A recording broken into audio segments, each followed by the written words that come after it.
So what are the 10 best Fakemon designs I have ever made? I've been making Fakemon basically my entire life, but I started doing it more seriously about 5 years ago when I started working on the Nordia region project, which is still not finished by the way. But as my first video in 2026, I thought it would be a good idea to make a top 10 list of the best Fakemon I have ever made so far. Now this list is obviously just my opinion, and I'm sure other people's list would be completely different. I'm only including new Pokemon that I have created in this list. So no regional variants or redesigns, because those are not really designs that I have made, but rather just my own versions of already existing Pokemon. So anyways, let's get started. But first, I want to show 10 honorable mentions that are really good designs, but just barely didn't make it onto the top 10 list. And here they are. So coming in first, we have Paw Strike, the middle stage of my water starter line. I thought this was the best design of the line, and I very much get Greninja vibes from it. Glacier, my evolution of Avalugg. I never cared much for Avalugg, but I thought Glacier turned out great. It's a massive glacier turtle with massive stats, and I think it fits right into the same category as Rhyperior and Electivire, etc. Next we have Valkurio, which is the Nordia region's answer to Lucario, which I think is really cool. This is an older drawing with a slightly outdated art style now, but I think the design speaks for itself still. It looks like a protagonist and very much plays a similar role in the region to what Lucario did in Gen 4. Then we have Fungalord, a mod I just instantly came up with after my girlfriend came home after plucking mushrooms in the forest. It's a large mushroom kaiju with acid cannons on its arms, and that is just awesome. I also thought the rendering turned out really good on this one. Now Emperos is a design that I'm very proud of. I love how I managed to make it look so unique and beautiful despite only using 2 colors. Black thorns, red petals, and dance pose make for a perfect rose-based grass waifu. Dracula is the final result of me trying for weeks to create a Viking ship Pokemon that didn't just look like an actual boat. I thought a dragon-like serpent that has just the aesthetic of a Viking ship without actually being one was a great final result. Travolta has already become one of the more popular Pokemon from my Nordia region project, and I get why. It looks like a pseudo-legendary, despite not actually being one. And it's a large buff dragon with spikes, and that's something you can't really go wrong with. I think the unique color scheme contributes to it as well. Dragisect is the end result of a design that was changed nearly 10 times throughout the years. It looks nothing like its previous versions, but I really like it now.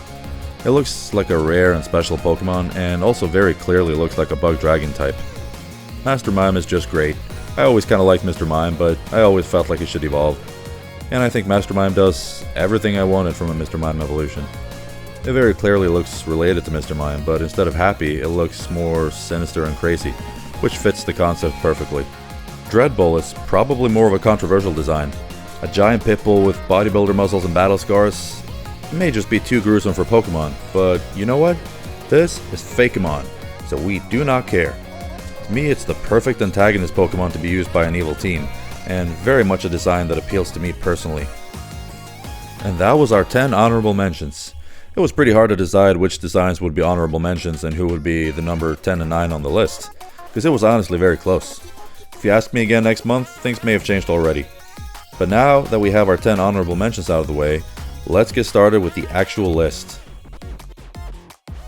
So starting with number 10, we have Sitturn. Yeah, I still don't know about the name. It's just wordplay between Psychic and Saturn, which is cool, but I think it sounds too similar to Scyther, honestly. The design, however, I think is great. I wanted a Pokemon to make a trio with Solrock and Lunatone, and I think a planet-based design fits perfectly. Its eyes look similar to Solrock's, and the colors are similar to Lunatone, so it's very easy to see that they are related. I just think I achieved exactly what I wanted to with this one, and I think it would have worked great as a real Pokemon. And number 9, we have Val Leaf, the middle stage of my grass starter line. While its evolution may look cooler technically and stronger, I am judging these based on how well they are designed, and also the rendering and how well I think they fit as official Pokemon. And I think Val Leaf just fits perfectly. The design looks like a Pokemon and nothing else, and it very much looks like a middle stage to me. It's clearly based on a goat, but at the same time, you can see some dragon features in there, and they show you that there may be something more coming, which is exactly what happens when it evolves. This is my favorite starter design that I've ever made, and I'm just proud of it. Now coming in at number 8, we have Alonics, the legendary mascot of my fictional Pokemon game, Pokemon King. Now this is also an older design that I have just redrawn, but I redrew it over a year ago, so I'll probably have to redraw it again at some point to update the rendering even more. I think the design itself is just awesome. It's clearly a legendary, it's clearly powerful, and it just looks so cool. Just a huge, dominating phoenix that also combines the unlikely typing of fire and grass perfectly. I like its queen counterpart too, but that one still needs some adjustments. At number 7 we have Dark Kid. Yeah, it's just a random first stage kitty from one of the more rare late game lines of the Nordia region project. Sometimes some random unevolved design just turns out to be extremely likable and iconic, and to me this kind of falls into that same category, kind of similar to Sneasel and Meowth, where it's small and weak but just looks very cool and just full of personality. I just love this design, and I wanted it to be higher on the list honestly, but considering this is a top 10 list among hundreds of designs, I suppose it's high enough. At number 6 we have Draon, my dragon type evolution. Since this has been my channel's mascot so far, it should come as no surprise that I like this design very much. Yeah, sure, it could have looked more dragon-like, but honestly, most official evolutions just look like cats, with some elemental features slapped on top.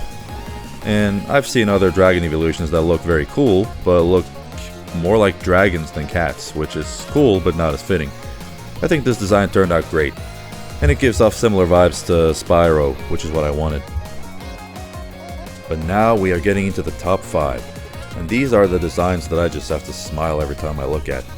Whenever I scroll past these, I always stop and just think, wow, I can't believe I made that. And here they are. So coming in at number 5, we actually have two designs, Snowl and Frostyle.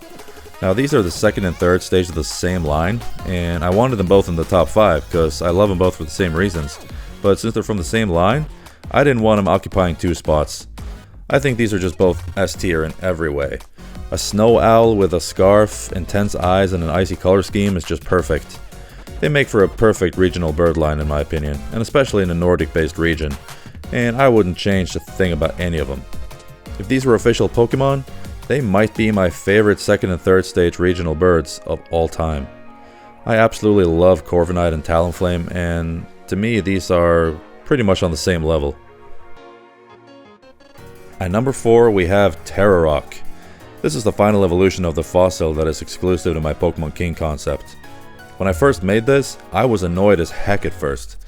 I just thought this is the perfect fit for a bird pseudo-legendary, and I really wanted it to be my pseudo-legendary so badly, but I had already made my pseudo-legendary for the Nordia region, which had a concept that ties in with the Evil Team's concept and the story of the games and everything, so I just couldn't change it.